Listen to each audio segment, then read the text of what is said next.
Saya sudah ngelihat Romo Yus, lihat wajahnya, ya ampun.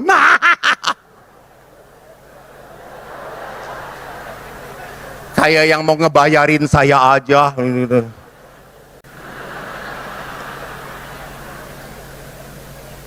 Buru-buru ketemu Paus, ngelihat saya aja Paus tidak.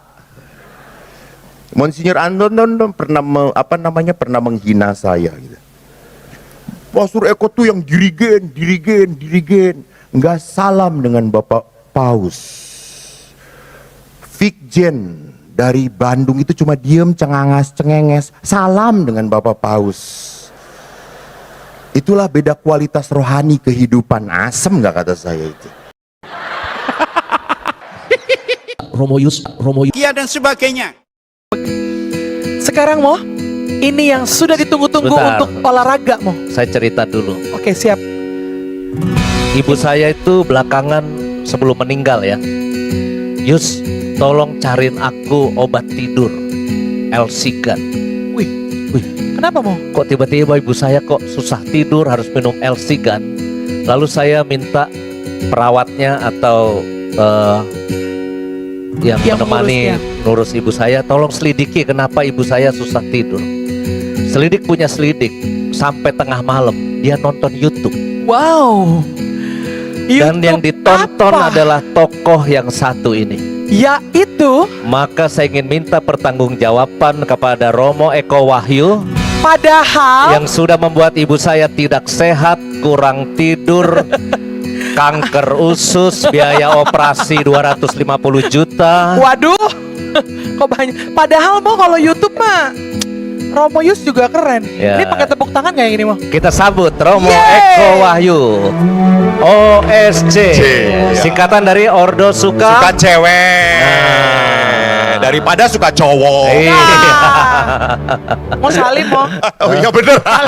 Segede gini gak kelihatan. Iya lewatin bae. Gue pikir batu tadi. Yang batu mau ngerosting ono, yang mau ngerosting bukan sini. gitu. Ini seminar serius, bukan Iya. Sri Mulat, bukan Sri Mulat. Sorry. Harus serius ya. Pembukaan nih Mo. Firman Tuhan harus banyak. Yes. Jangan ketawanya lebih banyak. Daripada honor saya kurangin. Tepuk tangan buat Romo Eko Wahyu. 45 menit untuk Romo Thank Eko you Romo Wahyu. Yus. Romo. Thank you Glenn. Shalom Bapak Ibu semuanya. Terima kasih banyak sudah bersama-sama datang ke JER ini. Jakarta Eucharist Revival. Kebangkitan Ekaristi. Pertama-tama, Bapak Kardinal hilang, saudara-saudara. Monsinyur Antonius Subianto Bunyamin, teman seangkatan, yang beda nasib. Para Romo, tolong jangan mengganggu saya, karena kita seguru seilmu. Jangan sampai nilai jual saya berkurang. Bapak Ibu yang terkasih, Bapak Jonan, syukur kepada Allah, saya senang. Saya dari kecil, ini yang saya mau buat unek-unek protes saya, gara-gara Bapak ini. Hidup saya tidak bahagia. Bapak Jonan, saya itu sejak kecil oleh ayah saya naik kereta api. Dan kalau di kereta api itu selalu banyak orang jualan. Dan saat itu saya tidak bisa beli karena bapak saya miskin. Pecel gitu ya. Nasi ayam gitu. Sekarang setelah saya jadi sultan, saya kan cucunya Pangeran Diponegoro. Saya tidak bisa lagi lihat pecel, negi pecel ranono kata saya. Terima kasih karena Bapak sebagai seorang pribadi yang mencintai Indonesia dan karena iman yang mencuat, maka kebaikan itu terpatri dalam kereta sampai saat ini. God bless you. Thank you, Bapak Ignatius. Saudara-saudari, hari ini saya diminta untuk berbicara tentang gonjang-ganjing perkawinan. Saya berpikir, apa hubungannya Eucharist Revival, kebangkitan Ekaristi dengan gonjang-ganjing perkawinan? Apakah panitia memaksakan supaya saya tampil di sini? Emang saya kurang terkenal? Saya suka sedih Bapak Ibu, saya tuh suka dipanggil. Ada pastor yang nanya kepada saya, Romo kalau manggil Romo berapa ya? Ya Allah kata saya itu. Gratis pun saya datang. Jadi Bapak Ibu, kalau saya dipanggil ke sini untuk berbicara tentang gonjang-ganjing perkawinan, saya pikir ini bukan dipaksakan. Saya melihat ekaristi akan menjadi sebuah ritual yang kering, hampa dan kosong kalau tidak membuat hidup berkeluarga itu menjadi baik. Jadi kalau hidup berkeluarga baik harusnya bersumber dari apa? Ekaristi. Karena Romo Jo tadi sudah berbicara tentang spiritualitas ekaristi, tentang ekaristi. Ekaristi adalah sumber, fons, et culmen, sumber dan puncak perjumpaan manusia dengan Tuhan. Paling hebat jadi orang Katolik, Allah bisa kita santap, dahsyat. Maka kalau kita berbicara tentang gonjang-ganjing perkawinan, mari kita lihat, next. Apa arti sakramen? Sakramen itu adalah tanda dan sarana yang kelihatan dari misteri Allah yang tidak kelihatan. Jadi Allah itu hadir kepada manusia lewat hal yang fisik. Baptis air. Krisma. Apa krisma? Minyak, bukan pada saat uskup nempeleng. Minyak. Dan yang paling indah dalam ekaristi, sakramen itu hadir. Kehadiran Allah itu nyata lewat siapa? Pasangan. Ini keunikan dari sakramen perkawinan. Pasangan bukan materi, bukan benda, tetapi sosok ciptaan Allah, citra Allah. Dan lihat dikatakan di dalam Katekismus Gereja Katolik atau dalam kitab hukum kanonik, diadakan oleh Kristus, sakramen itu mendatangkan rahmat keselamatan. Lihat, jadi sakramen itu tanda yang mendatangkan berkat dari Tuhan. Maka berkat Tuhan itu hanya bisa kita rasakan kalau kita setia, bukan kalau cerai. Salah. Cerai adalah jalan untuk memutuskan rahmat berkat Tuhan. Justru kesetiaan adalah jalan untuk membuka rahmat pertolongan Tuhan. Kalau orang udah cerai, mana mungkin bisa ditolong oleh Tuhan. Dia istilahnya ndablek auban. Susah diatur. Maka kalau sakramen itu mendatangkan rahmat pengudusan, mari kita lihat dalam kitab hukum kanonik, next, apa yang dikatakan tentang perkawinan. Saya ingin memperlihatkan hal yang paling menonjol di sini. Kanon 1055 mengatakan perjanjian perkawinan, bukan kontrak, perjanjian. Dengannya seorang laki dan seorang perempuan, lihat, laki-laki dan perempuan. Romo Yus, laki-laki dan perempuan, ingat. Romo Yusus nafsu kalau ngelihat sesama pastor. Kalau saya emosi.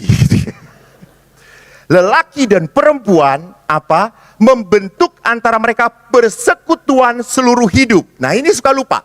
Persekutuan seluruh hidup. Bukan hanya separoh. Karena seringkali saya hanya menerima yang baiknya, tidak yang jeleknya. Tidak bisa. Saya harus berani menerima hal yang tidak baiknya. Maka kalau perkawinan itu adalah keseluruhan hidup, maka tujuan perkawinan dipaparkan juga di dalam KHK. Next. Ini yang akan saya jelaskan, yang kedua dan ketiga tidak akan saya jelaskan. Bonum connugium, tujuan perkawinan adalah apa? Demi kebaikan suami istri. Kebaikan. Saudara-saudari yang terkasih, seringkali kita salah menerjemahkan. Kebaikan itu berarti apa? Saya senang, saya bahagia, saya bisa enak, saya nyaman. Bapak Ibu, jangan lupa, Setelah menikah, status Anda berubah. Cara hidup Anda pun berubah. Pola tingkah lakunya pun berubah. Sudah ada yang harus dipikirkan. Kalau Romo Yus pergi sampai malam pun tidak akan ada yang mencari. Rekan pasturnya pun akan berkata, terus pergi juga nggak apa-apa. Kami lebih tenang nggak ada engkau. Tapi kalau seorang suami, istri, pergi, minimal anaknya yang mencari. Begitu tersentuh saya pada saat saya naik Gojek, tiba-tiba saya harus berhenti karena supirnya mengatakan, Pak maaf ya, anak saya telepon terus, maaf ya. Ih nggak apa-apa, berhenti aja, sok berhenti gitu ya. Bapak juga punya anak ya? Ya, kata saya teh. Daripada tidak, nanti langsung ngomong banyak-banyak. Berarti Bapak nggak laku ya, berarti Bapak suka sesama jenis. Alah, kata saya teh. Susah, iyalah, kata saya itu. Tapi pada saat saya lihat video call, itu anaknya, bukan istrinya, anaknya. Berkata, Papa, kapan pulang? Iya nak, sebentar ya. Nanti ini nganterin Bapak ini, nanti Papa pulang ya. Ya, ini Mama. Lalu mamanya, cepat pulang. Ya Allah, kata saya itu. Terus saya berkata, lalu iya, dia tutup. Lalu saya berkata, Pak, itu yang terakhir yang membuat Bapak mati ya? Iya betul Mas. Kata dia itu. Jadi perkawinan membuat status saya berbeda. Tidak ada lagi Ibu Heni, yang ada adalah Ibu Aristotle.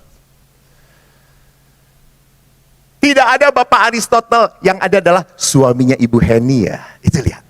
Sudah ada bonding, sudah ada ikatan di situ. Maka perkawinan tujuannya bonum conjugum, nanti kita akan lihat bagaimana gereja itu memperlihatkan bonum conjugum itu bagaimana bentuknya. Next.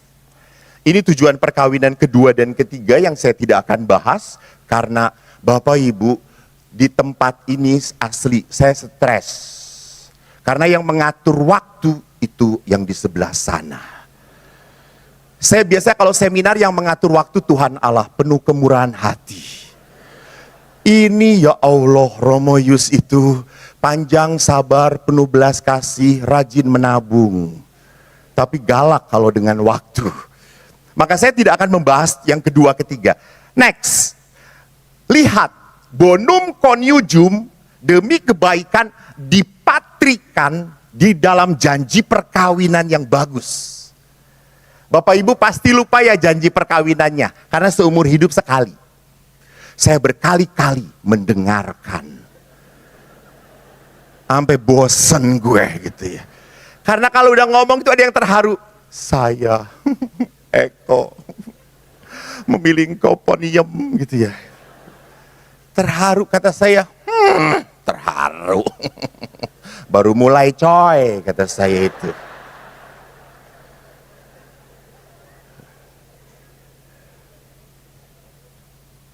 Di dalam janji perkawinan dikatakan, di hadapan al-imam dan para saksi, saya nama memilih engkau. Lihat, di dalam hidup perkawinan Katolik harus ada 3 hal. Sadar, mau, dan bebas. Sadar. Maka saya suka jengkel. Romo, saya ini kawin seperti milik kucing dalam karung. Yang ada kucing garong lagi Romo. Bu, perkawinan Katolik tidak ada memilih kucing dalam karung. Saya salah pilih, lu blow on. Kata saya itu. Dulu Romo, dulu waktu pacaran itu dia itu pinter banget. Setelah kawin kok jadi bodoh ya? Ya iya karena kawin dengan ibu. Kalau ibu tahu dia bodoh lalu ibu kawinin, ibu lebih blow on, kata saya itu. Jadi lihat, sadarlah dalam janji perkawinan, kita harus sadar, saya yang mau. Bukan ayah saya, bukan engkong saya, bukan siapa-siapa. Saya. Bahkan dikatakan di hadapan sesama. Artinya apa? Saya bangga nih punya dia. Lihat, bangga. Karena kadang-kadang setelah perkawinan, memang kan beberapa istri bentuknya sudah tidak beraturan lagi gitu ya. Saya pernah di resepsi ketemu bapak, "Pak, mana ibu?" Tuh. Gitu. Sedang makan, lihat dekat tembok, udah sama dengan tiang, Romo gitu. Buset, kata saya itu.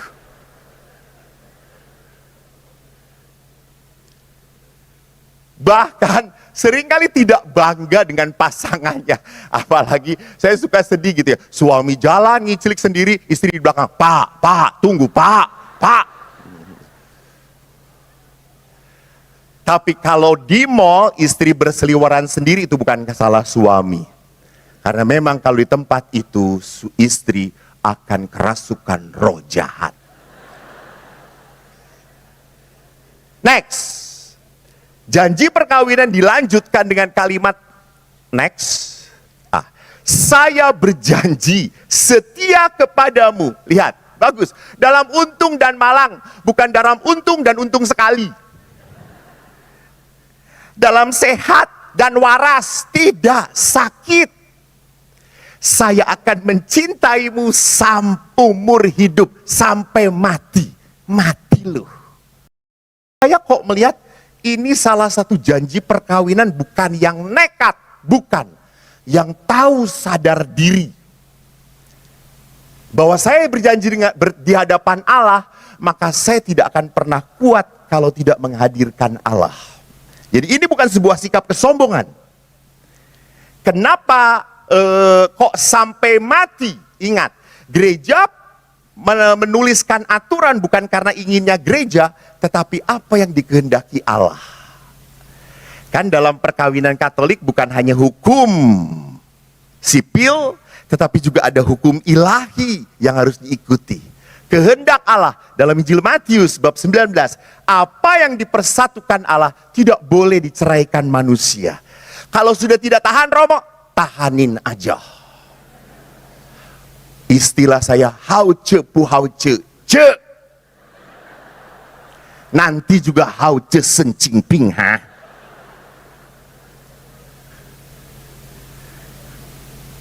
Saya kok betul sekali merasa, kenapa sampai mati? Kenapa sih harus, maaf, dalam istilah, konyol sampai mati?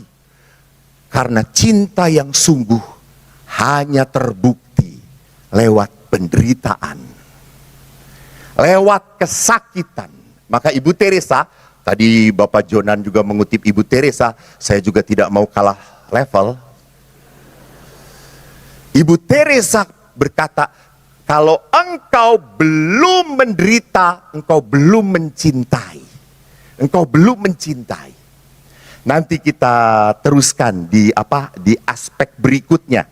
Maka karena sampai mati, gereja akhirnya menyadarkan kita, terutama Bapak Paus Fransiskus dalam surat apostolik Amoris Laetitia, juga dalam Lumen Gentium dikatakan next. Sakramen perkawinan adalah karunia yang diberikan oleh Allah untuk apa? Pengudusan dan keselamatan. Menarik. Pengudusan dan keselamatan. Pengudusan dan keselamatan siapa? Saya. Lu jadi suster aja. Pengudusan dan keselamatan siapa? Pasangan. Jadi kelemahan saya itu adalah cara Allah untuk menguduskan pasangan. Kan tidak pernah ada para kudus itu menjadi kudus karena santai-santai saja. Tidak ada. Kekudusan hanya bisa diperoleh lewat apa? Pengorbanan, penderitaan. Maka kalau bapak-bapak menderita dengan istri Anda, bersyukurlah. Anda sedang dikuduskan oleh Tuhan. Maka saya kalau bertemu dengan Monsinyur Anton, saya selalu sakit hati, saya selalu kecewa, saya sedang dikuduskan oleh Tuhan. Tapi kurang ajarnya beliau yang masuk surga, saya cuma di pintu surga. Jadi perhatikan, justru kelemahan pasangan itu menjadi apa? Cara Tuhan untuk menguduskan kita. Dan kebaikan, pengampunan, kasih yang kita berikan kepada pasangan itu adalah cara kita untuk memberikan keselamatan, untuk menyelamatkan dia. Kan ingat, pasangan kan gambarnya Tuhan. Maka menarik kenapa sehat sakit, untung malang, karena di situ dipakai oleh Allah dengan dua cara yang berbeda. Kelemahan dijadikan untuk pekudusan, sedangkan kebaikan, cinta, pengampunan dijadikan jalan untuk menyelamatkan. Jadi pada saat saya ditanya oleh seorang ibu, Romo, suami saya itu sudah selingkuh, apa yang harus saya lakukan? Saya berkata, bertahanlah. Tapi Romo, ini bukan baru pertama kali, dia udah 3 kali Romo. Udah gak perlu cerita Bu, panjang nanti kata saya itu. Saya kecewa, saya marah, saya merasa disakiti, saya merasa tidak berguna, saya merasa terhina. Dan Romo tahu, saya tahu punya koleksi 3 wanitanya itu lebih jelek daripada saya. Bukan, kadang-kadang laki juga perlu cari ikan asin gitu ya. Saudara-saudari, lihat, ibu itu langsung bertanya, apakah saya harus balas? Apakah saya harus menolak dia, membuang dia? Terus saya mengatakan, Bu, silahkan, ibu buang, ibu balas, silahkan. Lalu nanti kalau kita renungkan sama-sama, nanti apa yang ibu rasakan? Ya saya puas. Saya lega, biar dia merasakan apa yang saya rasakan. Terus kata, Bu, ibu kan punya anak. Terus anak ibu gimana? Hidup perkawinan bukan demi kepuasan, tetapi demi kebaikan, demi keselamatan keluarga saya. Kalau bukan istri yang menyelamatkan suami, lalu siapa? Lalu siapa lagi? Maka saudara-saudari terkasih, kalau kita sudah sadar dalam perkawinan itu harus ada demi kebaikan. Dan kebaikan itu bukan semata-mata saya, karena di dalam perkawinan sudah tidak ada kata saya lagi. Dalam perkawinan sudah ada kita. Maka saya suka sekali berkata bahwa perkawinan itu di dalam gereja Katolik adalah segitiga sama sisi. Saya, dia, Allah. The three angel of love. When you close to God, you must also close to your spouse. Saat engkau dekat dengan Allah, kau pun harus dekat dengan pasanganmu. Saling menarik. Hanya seringnya kita dekat pada Tuhan, tetapi tidak mau dekat dengan pasangan. Nah, karena kita berbicara tentang gonjang-ganjing dalam dunia digital, mari kita lihat sekarang ke arah dunia digital itu seperti apa keluarga sekarang. Beda. Kan mendidik anak sekarang beda dengan waktu saya dididik.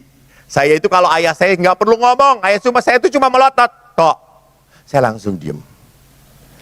Anak sekarang diplototin, langsung, saya juga bisa.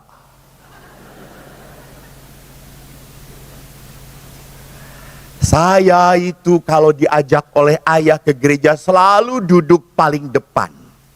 Ning ngarep li, ning ngarep. Bapak ki nyekeli wong telu.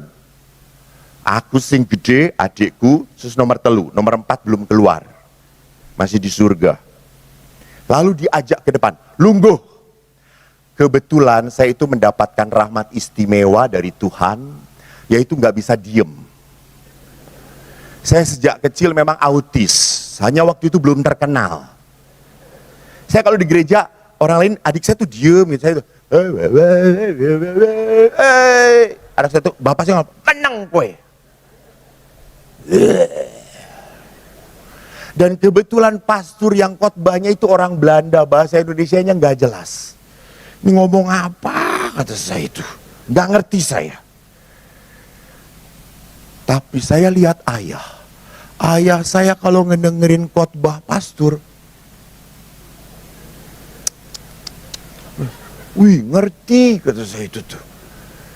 Pernah saya pulang gereja, saya tanya ayah iki kalau mendengarkan khotbah Romo ki mantuk. Ayah ngerti pak? Ora. Lah kenapa manggut? Itu kalau Romo berbicara itu firman Allah le. Tuhan yang berbicara. Kita harus dengerin. Ngerti ndak penting, dengerin. Kalau begitu Pak, kalau kita nggak ngerti ke Ekaristi, ya percuma Pak, ngapain ke Ekaristi? Lalu Bapak cerita pada saya, Cah, ono si bu be anake. Ada seorang ibu dengan anaknya. Ibunya ini sering Ekaristi, sering berdoa. Berkali-kali selalu ziarah ke Gua Maria. Suatu hari dia pamit kepada anaknya, nah aku arep neng Sendang sono. Lalu anaknya yang jarang ke gereja, jarang berdoa berkata, Bu ngapain ke Sendang sono terus? Ibu rajin Ekaristi, selalu ke Sendang sono. Tapi kan masih penyakit kanker, masih. Ibu miskin, orang kaya-kaya, akeh utang. Ngapain berdoa, ngapain Ekaristi? Toh ibu Romo khotbah ngerti ora? Ya ora ngerti le, lah ngapain ke gereja? Ini le, tak ajari. Lalu ibunya berkata, le, ambilkan serok, saringan santen. Untuk apa bu? Kene. Ini saringan santen ya, pegang. Kamar mandi sono. Ngapain? Ambil air pakai saringan itu. Ya ndak mungkin tau bu, bolong-bolong. Ambil, ndak mungkin. Ambil tak antemi gue kalau ambil. Akhirnya karena anak ini takut, anak ini langsung ambil di baknya pakai saringan. Oh, delok ra iso bu, lihat bu, ndak bisa. Ra ono banyune. Heeh le, ra ono banyune. Heeh. Tapi delok saringane saiki. Lihat saringannya. Bersih kan? Yoe, bersih. Aku ndak ngerti Monsinyur Anton khotbah apa, tapi hatiku menjadi bersih.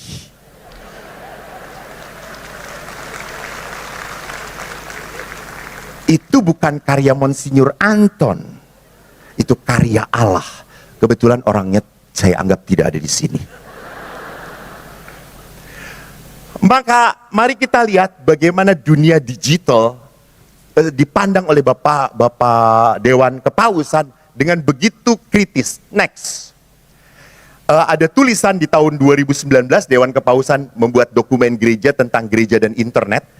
Padahal di tahun 1971 ada anjuran apostolik, anjuran pastoral, Communio et Progressio, dan mengatakan gereja memandang sarana-sarana internet itu sebagai anugerah Allah. Kita bisa lihat hal positifnya. Anda tadi sudah nonton Immerse di bawah atau belum?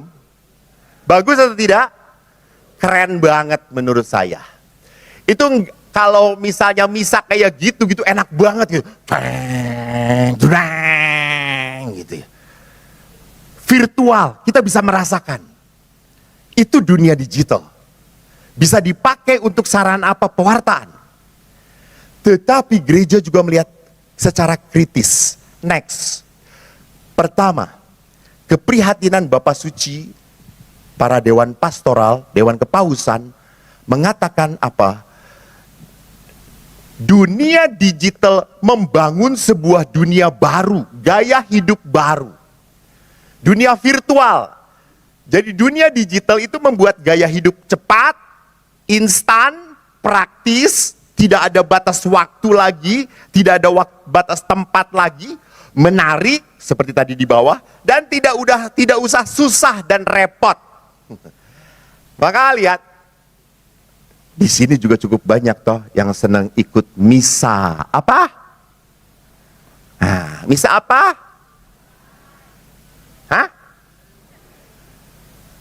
Misa online. Tubuh Kristusnya popcorn. Darah Kristusnya Coca-Cola. Virtual. Lupa bahwa dunia sekarang pun butuh touching, butuh hugging, butuh perjumpaan realitas. Begitu mengharukan tadi Romo Jo, walaupun lelah mengunjungi. Bapak Ibu, karena dunia virtual, ini tablet saya itu adalah tablet yang paling suci. Karena selalu ada WA, lalu ada video call, minta didoakan, saya berkatin lagi. Ini sudah diberkatin berkali-kali sama saya gitu ya. Sekarang orang minta berkat secara virtual. Apakah ini debat, silahkan debat yang pinter-pinter, Monsinyur Anton silahkan didebatkan. Apakah menghadirkan rahmat Tuhan? I don't know.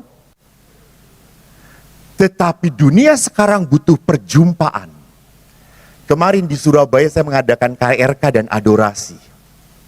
Setelah adorasi selesai, saya keluar pelan-pelan, sembunyi-sembunyi. Ketemu dengan suami dan istri dan anak 2. Kecil. Lalu dia bilang, Romo Eko. Saya sudah takut pasti minta foto ini. Si anaknya teriak, Romo Eko. Wih, kamu sekeluarga ya? Iya, ini dengan papa, tumben papa mau ikut. Kemarin Romo Yus kesini nggak mau ikut Romo.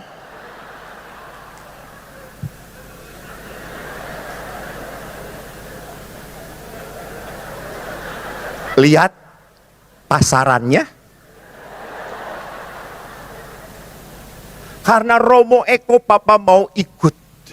Lalu bapaknya diem. Ya Romo, papa ini jarang ke gereja Romo, jarang, nggak pernah berdoa, nggak kayak mama gitu ya. Si bapaknya tuh diem gitu. Karena bukan istrinya yang ngomong, pasti asli anaknya sih kan gitu ya. Bukan muncul dari kekecewaan dan kemarahan, tetapi dari hati nuraninya. Lalu pada saat saya melihat, Pak, bagaimana tadi adorasi? Aduh Romo, saya merasa tersentuh sekali. Saya merasa diberkati sekali. Lalu saya doakan, saya peluk Bapak ini. Dan menangis kuat di pelukan saya. Orang sekarang butuh intimitas, butuh kehangatan, butuh kedekatan. Bukan hanya virtual dari layar, no. I need your touch, I need your presence, I need your ear, I need your heart. The reality, bagaimanapun kita butuh intimitas, kedekatan itu. Ini yang menjadi sebuah sebuah keprihatinan. Kedua, next, keprihatinan kedua adalah apa? Kesalahan terletak dalam kebebasan berekspresi. Lihat di sini. Seringkali orang itu karena kan namanya juga dunia maya ya, orang bisa seenaknya lempar, lalu kan itu nyangkut kemana-mana, orang bisa buka kemana-mana. Jadi orang itu begitu mudah mengekspresikan kemarahan, kesel, tidak suka. Oke, tetapi kebablasan, tidak punya kasih, tanpa sopan, tanpa etika, tanpa manusiawi, rasa kemanusiaan.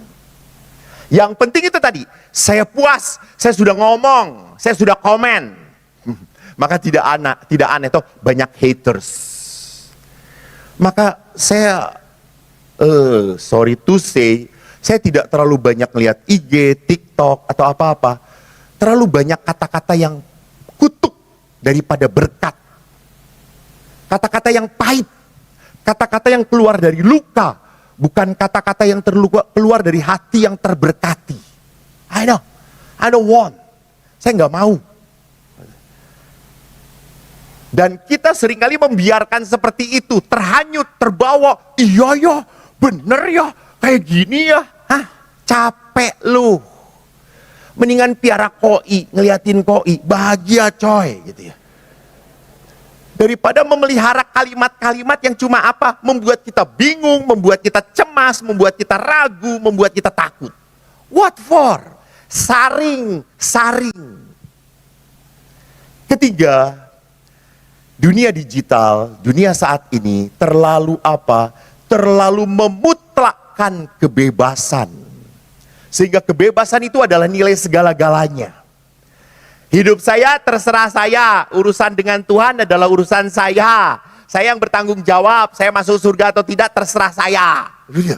Gereja tidak perlu ngatur-ngatur.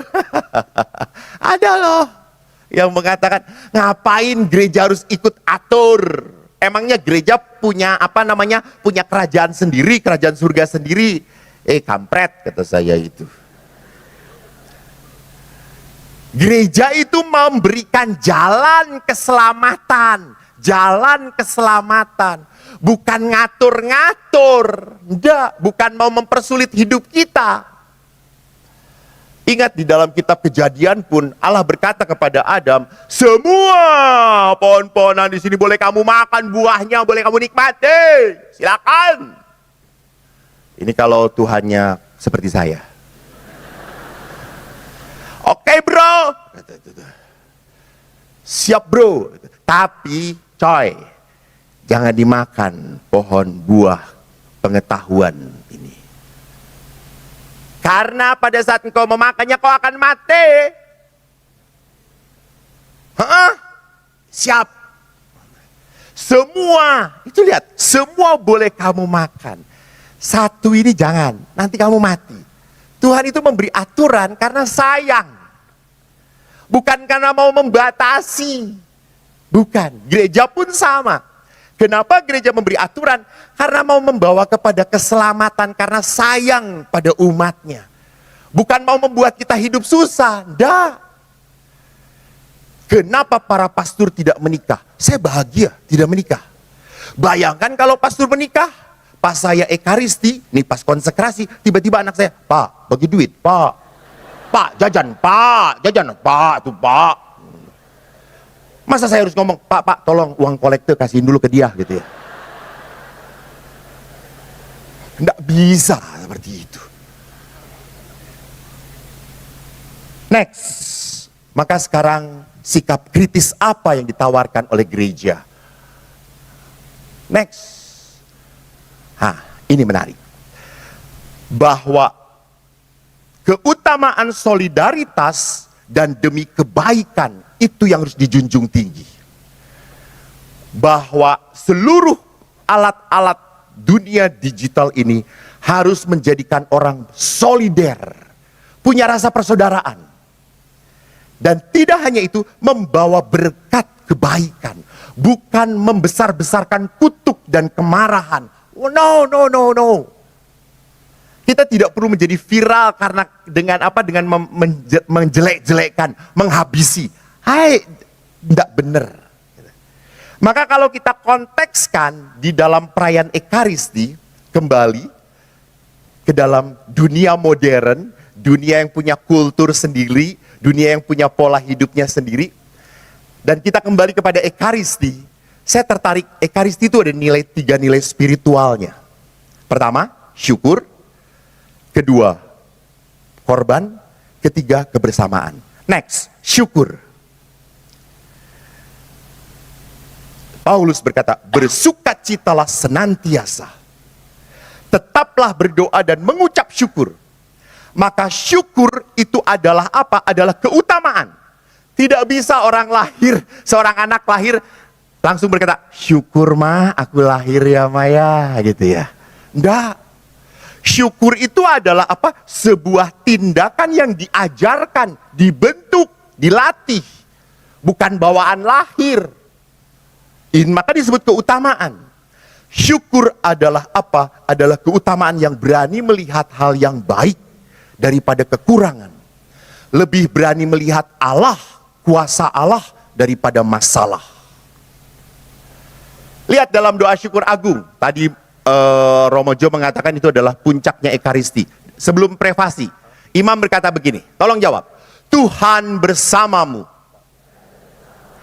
Marilah mengarahkan hati kepada Tuhan. Emang benar hatinya kepada Tuhan. Marilah bersyukur kepada Tuhan Allah kita.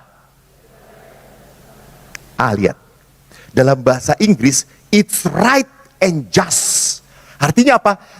Syukur itu adalah benar dan seharusnya. Seharusnya kita bersyukur.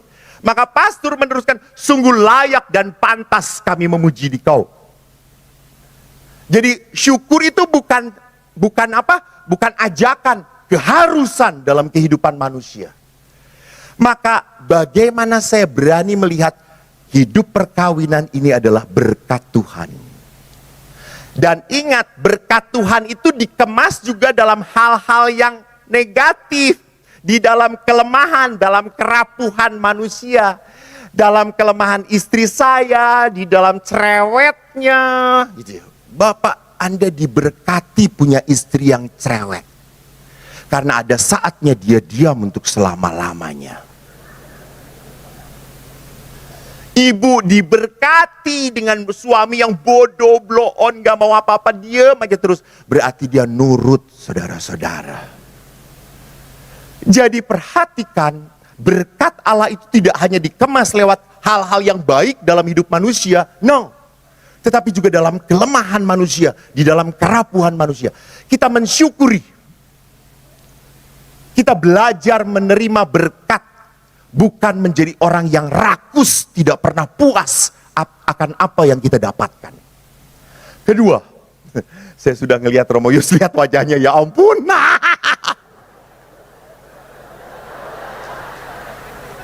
Kayak yang mau ngebayarin saya aja. Kedua, pengorbanan. Saudara-saudara, pengorbanan adalah tanda rasa syukur yang paling nyata kepada Tuhan. Jadi kalau kita sudah berterima kasih, do something. Sacrifice. Jangan hanya thanks God, haleluya, puji Tuhan. Nggak berhenti di situ.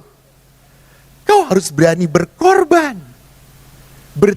Lakukan pengorbanan untuk siapa? Keluargamu. Walaupun Anda capek, bapak-bapak sudah bekerja, dimarahin bos, pulang, dimarahin istri, bersyukurlah. Karena Anda akan masuk surga dengan pengorbanan seperti itu. Bahkan kalau istri Anda berhenti, terus mah. Supaya jalan saya lebih cepat masuk surga. Siapa tahu langsung saya stroke, mati. Jadi pengorbanan adalah apa? Adalah sesuatu tindakan, cara kita untuk mengikuti Yesus. Yesus mengatakan di dalam Injil yang saya kutip di belakang. Dan akhirnya yang terakhir, kebersamaan. Saya tidak mau kalah dengan Bapak Ignatius Yonan. Tadi dipoto dengan paus banyak banget. Saya tidak pernah.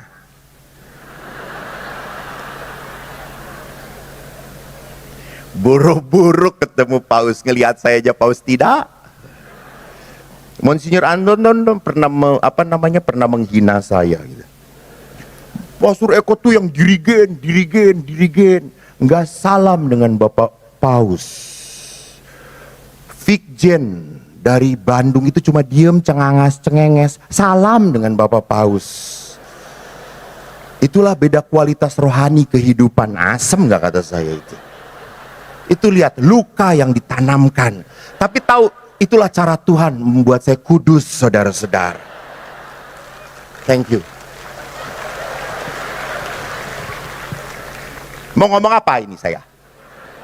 Bapak Paus itu kan mengatakan Vet Chiasso.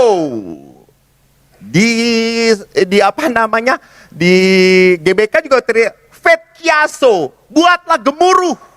Buatlah keramaian. Bapak Ibu, rumah Anda itu apakah penuh tawa canda, ngobrol asik, atau di rumah Anda seperti rumah sidang pengadilan? Bukannya quality time, malah quality control. Lu dengan siapa? Jam berapa pulang? Mati itu dia. Jadi apakah kita masih punya ketawa bersama anak-anak, ribut, main, jungkir balik? Anak-anak Anda membutuhkan itu. Butuhkan ketawa bapaknya. Karena kadang-kadang anak Anda tuh ngomong, Romo, kalau di rumah ayah tuh jarang ketawa. Kalau ketawa cuma, kenapa Pak? Habis kalau ketawa seperti apapun disalahin sama istri saya gitu ya. Ketawa, wah ketawa keras-keras, malu sama tetangga gitu ya. Nggak ketawa, kayak gitu nggak ketawa, dasar gitu ya. Udah mati aja Romo, saya salah terus gitu ya. Bapak Ibu, kebersamaan itu indah. Terakhir Romo Yus, terakhir. Sabar.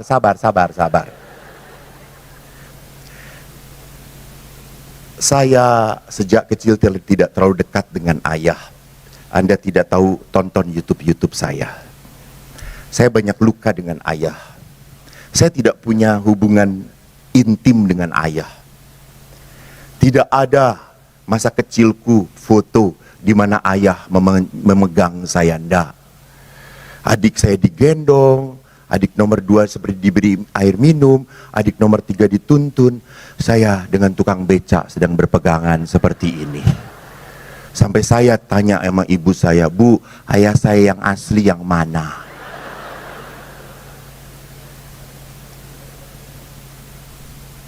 Tetapi setelah saya jadi imam, saya sadar kejauhan saya dengan ayah membuat saya menjadi pastor yang keras dan kasar. Saya rasakan itu di rumah retret dulu sebelum Romo Eko bertobat. Saya itu paling ditakutin sama anak-anak retret SD. Karena kalau anak-anak retret, saya memberi renungan, mereka ribut, saya ngomong, nak, ke kuburan. Kamu nggak bisa menghargai pastor yang hidup, hargai pastor yang mati. Siapa tahu pastor itu keluar dan mengatakan terima kasih pada kamu. Maka anak-anak tuh sesi saya selalu seperti di pengadilan, diem semuanya. Jelas anak-anak, iya. Saya ngerasa, saya kok kasar banget ya. Karena saya punya luka dengan ayah. Akhirnya saya memperbaiki hubungan saya dengan ayah, saya dekatin, saya sering peluk ayah. Saya ingat pelukan pertama waktu saya pulang dari Filipina, kita retret bersama, saya peluk ayah. Begitu lama. Dan ayah pun diam. Ayah berkata, ini pelukan yang terindah ya kok. Iya Pak. Dan akhirnya sewaktu saya pulang, kita selalu berpelukan. Maka pada saat ayah saya meninggal, saya tidak terlalu sedih. Saya menangis, ya. Tetapi saya berkata kepada Tuhan, Tuhan, Engkau mau yang memberi, Engkau yang memanggil, terpujilah nama Tuhan. Saya sudah puas mencintai dia. When you know how to attach, later know you will know how to detach. Kalau Anda nggak ngerti, tanya Uskup Anton. Tuhan memberkati.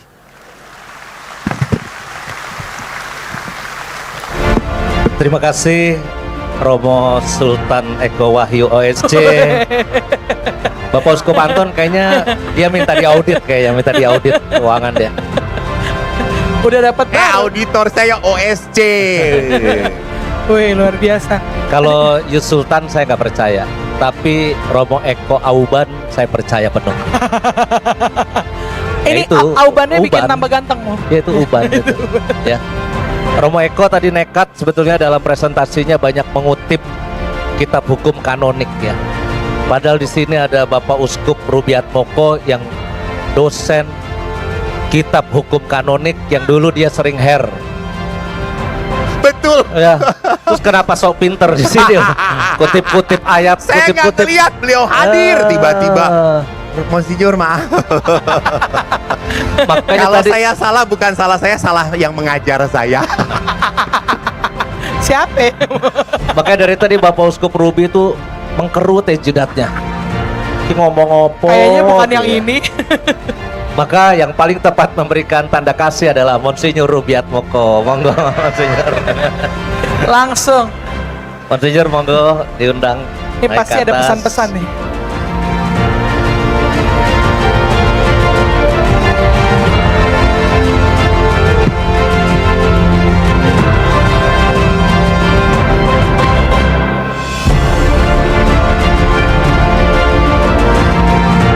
Pemberian plakat untuk yang terkasih Romo Eko Wahyu diberikan oleh Monsinyur Robertus Rubiatmoko, Uskup Agung Keuskupan Agung Semarang. Cie cium tangan.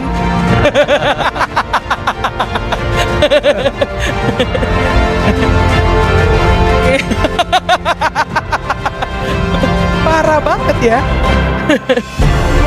Biasanya bestie. Terima kasih Bapak Uskup, Monsinyur Terima kasih, Rubiatmoko Bapak dan Romo Eko Wahyu.